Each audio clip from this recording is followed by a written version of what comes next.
When we doubt God, we worship on certainty. Welcome to another Turn to Burn episode where we assist males to crush effeminacy and aspire to domestic excellence, and we do this through podcasts, poetry, online courses, and books. We are welcoming you to another podcast episode. Today we're talking about the topic of God and uncertainty. And we're looking at this from Numbers 13, verses 25 to 28. We're going to read from the King James Version. Numbers 13:25. And they returned from searching of the land after 40 days. And they went and came to Moses and to Aaron and to all the congregation of the children of Israel unto the wilderness of Paran, to Kadesh, and brought back word unto them, and unto all the congregation, and showed them the fruit of the land.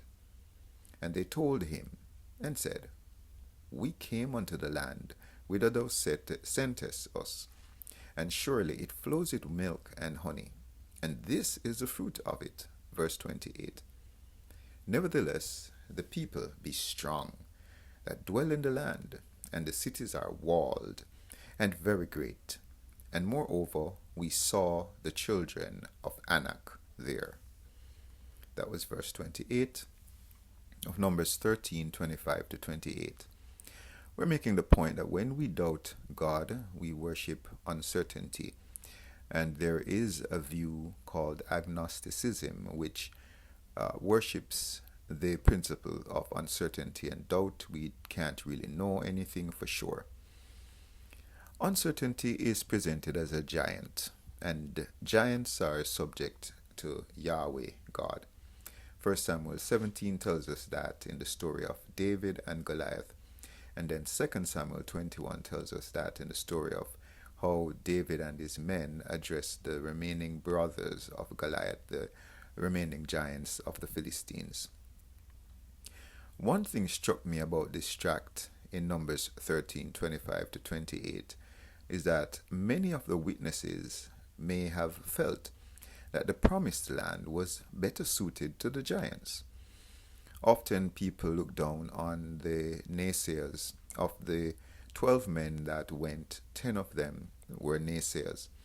And only Caleb and Joshua are presented and reported to have been persons who had a good report that the Jews, the Hebrews at the time, should enter the promised land.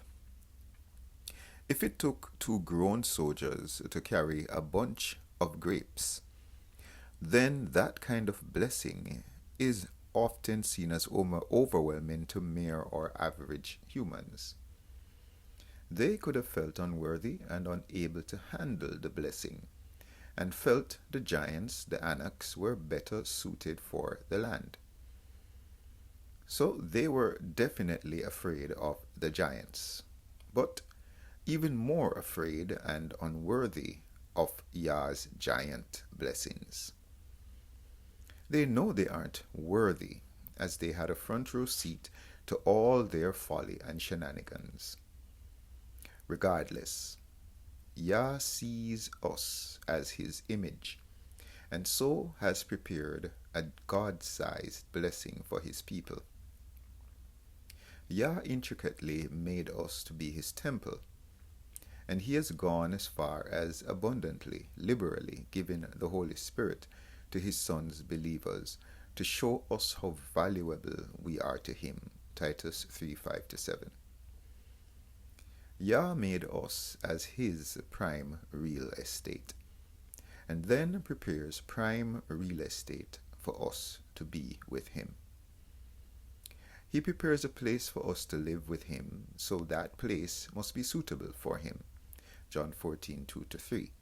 And so we benefit from that excess if we are to be with him. Now, giants will be attracted to giant blessing of Yah for his people, as those are the only blessings that are sufficient for giants. We can't blame the giants for wanting what Yah has prepared for his people, but instead can see the giants as a challenge to teach us to war. See Judges 2:22 to Judges 3 verse 2. So we must know how to subdue giants to live with Yah.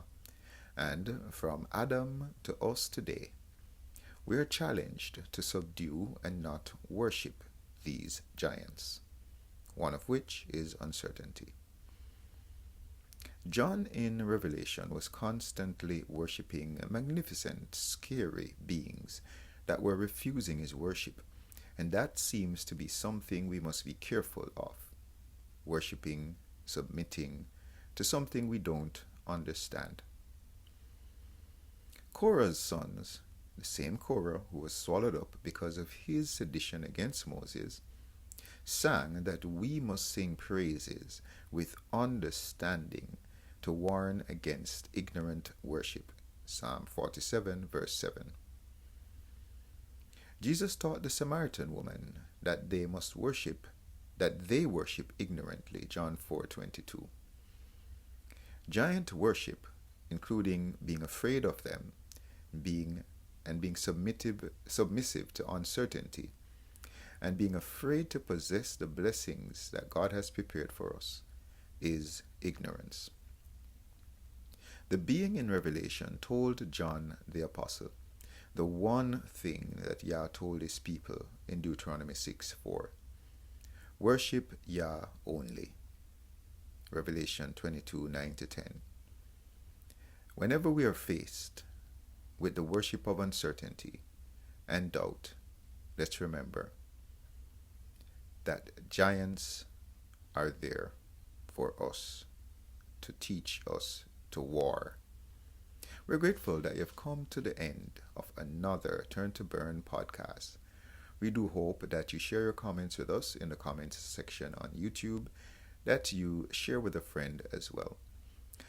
Why rob God in this world of you and your family? And until next time, be nuclear.